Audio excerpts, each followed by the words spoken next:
রাজবাড়ীর গোয়ালন্দ উপজেলার ছোট ভাকলা ইউনিয়নের মোল্লাপাড়া গ্রামে ১.৫ বিঘা জমিতে বাইনকুর, ফ্যান্টাসি, ভ্যালেজ, রুডিনোমান, একোলা, ব্ল্যাক ম্যাজিক, জয়সিডলেস, Lamborghini, Alice in, wonder land জাতের আঙুরের চারা রোপণ করে সাড়া ফেলেছেন রাজবাড়ীর গোয়ালন্দের তরুণ উদ্যোক্তা, প্রকৌশল বিশ্ববিদ্যালয়ের শিক্ষক, গ্রেপ ইঞ্জিনিয়ারিং, অ্যাগ্রো অ্যান্ড রিসার্চের প্রতিষ্ঠাতা এএস ফারদিন আহমেদ। ২০২৫ সালের মে মাসে বাড়ির পাশেই তার নিজের ১.৫ বিঘা জমিতে শুরু করেন বাণিজ্যিক আঙুর চাষ। এক এক করে রোপণ করেন ২০৪ জাতের প্রায় ৫০০টি গাছ। তার এমন আঙুর চাষের কর্মকাণ্ড দেখতে প্রতিদিনই বাগানে ভিড় করছেন এলাকাসহ জেলার বিভিন্ন উপজেলার মানুষ। সেই সাথে দেশের বিভিন্ন জেলাতে কুরিয়ার সার্ভিসের মাধ্যমে প্যাকেটে করে আঙুরের চারা বিক্রি করছেন। তবে এটিকে লাভজনক ব্যবসা বলেই মনে করছেন তিনি। এখানে অত্যন্ত খুব ভালো লাগে, যেহেতু আঙ্গুরি বাগানের সাথে আমি আগে কখনো দেখি নাই, তো প্রথম দেখতেছি এবং খুব সুন্দর সুন্দর অনেক নানা রকম আঙ্গুর আছে। তো আশাবাদী যে বাংলাদেশে যদি আমরা চেষ্টা করি যে আঙ্গুরের চাষটা আরও বেশি বাড়াবো, তো সেই ক্ষেত্রেও আমার মনে হয় হবে সেটা। এইভাবে একটা আঙ্গুরের বাগান হবে কখনো ভাবি নেই। ১.৫ বিঘে জমি নিয়ে ফারদিন ভাইয়া আঙ্গুর বাগান করছে।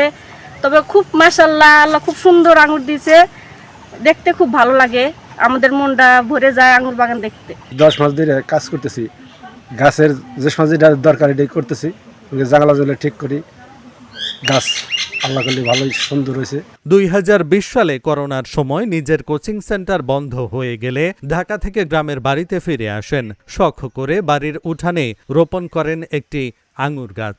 গাছটিতে ফলন এলেও ছিল না খাওয়ার উপযোগী, তবে এতেও তিনি হাল ছাড়েননি। তো 1 বছর পর যখন ফল হলো, দেখলাম যে এই ফলের ভেতরটা একটু খোসাটা পুরু, ভেতরে জেলি জেলি এবং বীজ হয়, কিন্তু ফলটা মিষ্টি ছিল। তবে আমি ভেবেছিলাম যে পরবর্তীতে ভালো কোনো একটা জাত নিয়ে আমি কাজ করব, যেটাতে যেটা পুরোপুরি বাণিজ্যিক ভ্যারাইটি হবে।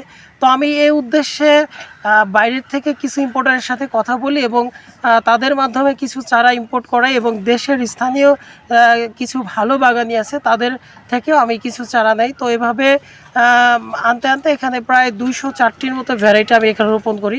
ফারদিন আহমেদকে দেখে গোয়ালন্দ সহ অন্যান্য জেলার অনেকেই আঙুর চাষে উৎসাহী হবেন বললেন এই কর্মকর্তা। আমার খুব ভালো লাগছে যে এই উদ্যোক্তা এতগুলো আঙ্গুরের জাত নিয়ে রীতিমতো গবেষণা করে যাচ্ছে, কোন আঙ্গুরটি কেমন হচ্ছে, ইভেন অনেকগুলো কেমিক্যাল দিয়ে তার প্রভাবগুলো কি সেটা সে নিজেই করছে। তারুণ্যের এই যে স্পিরিটটি, এটা কিন্তু আমরা খুব অ্যাপ্রিসিয়েট করি এবং আমরা আশা করি ওনার দেখা দেখি আমাদের এই উচ্চ মূল্যের যে ফসল সেগুলো আমাদের গোয়ালন্দ উপজেলা এবং সারা বাংলাদেশে ছড়িয়ে পড়বে।